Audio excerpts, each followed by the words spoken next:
Alright guys, I have another stripping video. I don't know exactly what this wire is called. There's a bunch of different labels on the side of this, so I'm going to look it up and then accurately title this video.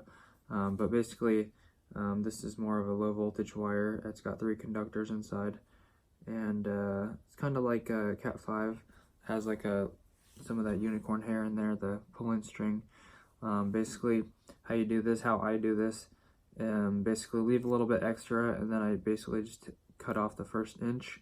Try not to go too deep and cut the pulling string, otherwise you'll have to do that part again.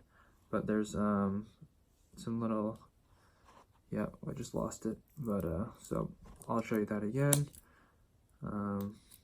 So just kind of, you can kind of score around it like I said in my last video, and then pull that off, and then you'll see this string right here, which you want to use to pull down on this to get the wires, expose the wires without cutting into it.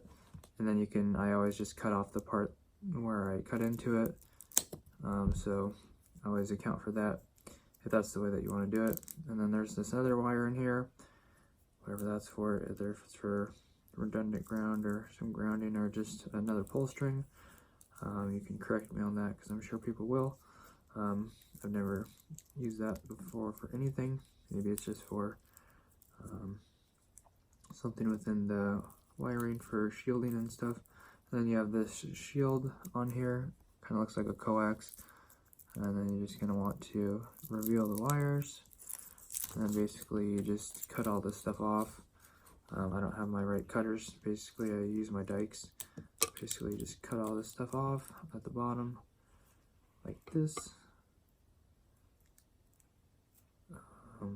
And which is why I use my dikes, just because this stuff is really hard to cut sometimes. So if you use a brand new pair of dikes, it's basically like scissors, and it cuts it really well. Otherwise you have to keep cutting it. But basically this is the point. This turned out really bad, but this is how I expose the wires without damaging them, and just getting a nice clean result.